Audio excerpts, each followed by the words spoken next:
I wanted to show you what I found. Shalom.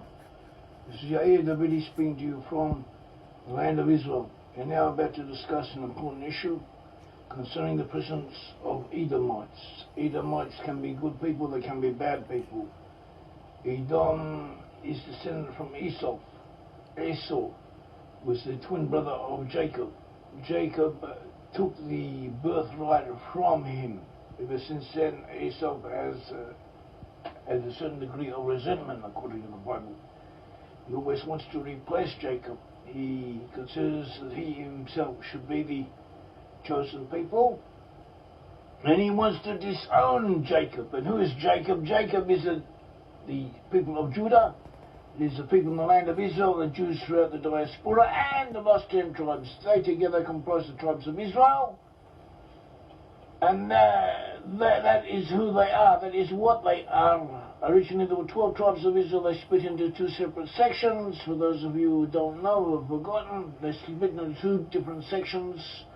So, northern tribe of Israel, the northern kingdom of Israel in the north, kingdom of Judah in the south. The kingdom of Israel comprised the 10 tribes. They were taken away by exile, into exile by the Assyrians.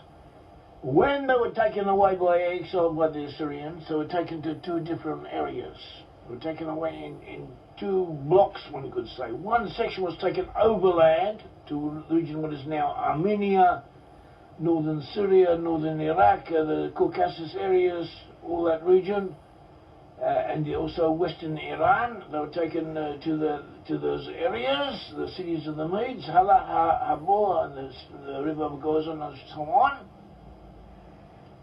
One section was taken to that region, and these regions were associated with the peoples of Gomer, and also with elements connected with Edom. Edom had created certain kingdoms and ruling elites over different entities throughout the Middle East. In addition to the small kingdom of Edom that was to the south of Judah, there were polities connected to Edom to some degree or other throughout the Middle East and also in the north.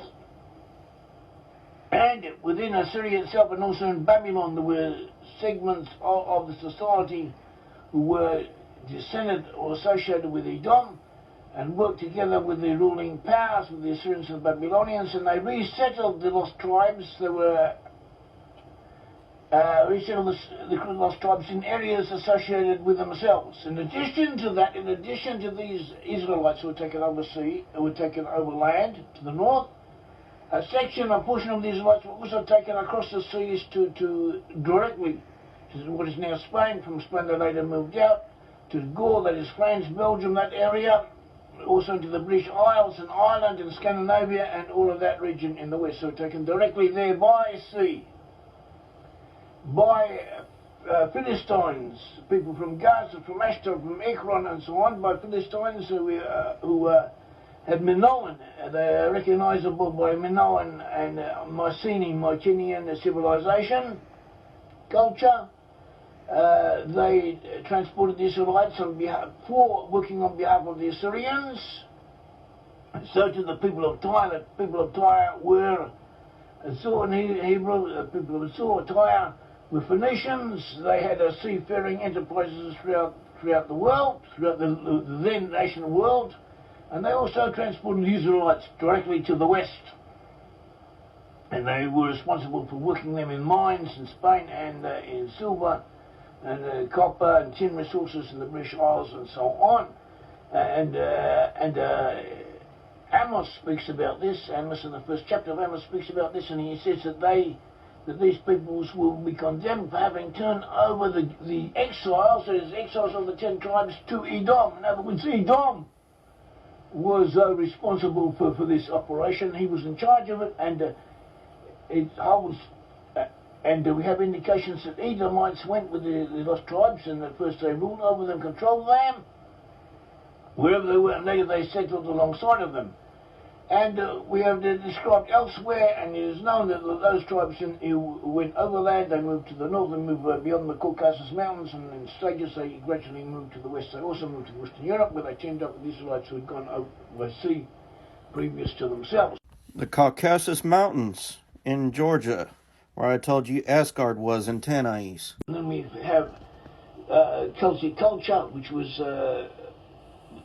so-called Celtic culture was created by the combination of Israelite and Middle Eastern Phoenician and input onto that of the European natives in the area, and that is where the Israelites were settled. They were settled in this region of France, Belgium, the British Isles, and this region of Celtic culture, and also in Western Germany and throughout Germany. In fact, at the beginning, that was all Celtic, Galatian, and in that region we find that Esau, a god called Esau, was worshipped. Also, he had a woman called Rose Myrta, whose name means the marvelous red one, and Esau is the name Esau itself is a form of the name Esau. And he was worshipped, and we find inscriptions concerning him in Gaul and in Britain and in Western Germany. And we identify this Esau with Asa. And also people in Normandy was known as the Silvians, who claimed descent from this god. His worship was well known. He was a major god in the pantheon of the Celtic peoples. And the aspects of this god, such as worshipping on a tree and so on, and his attributes of rage and another things, which connect him up with Odin or Woden, who was later worshipped by Germanic tribes. The Germanic tribes came in, imposed themselves over the Celts.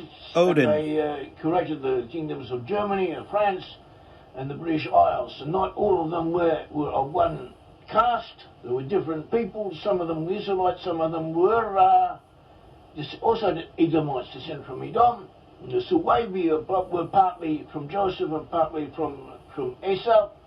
They were very important. Suwabi were mainly from Esau. They were one of the dominant groups over the Germans, and they too worshipped Odin. And there are different versions and different aspects of the worship of Odin. It may be that the type of worship known to the Scandinavians was different from that of the Germans. Nevertheless, we have aspects of Odin as it was worshipped by the Germans, such as a wild hunter and so on, which relate him back to Esau, relate him back to Edom. And even his very name means Odin. One of the meanings of the name Odin apparently reflects red, the color red, and Edom means red in Hebrew.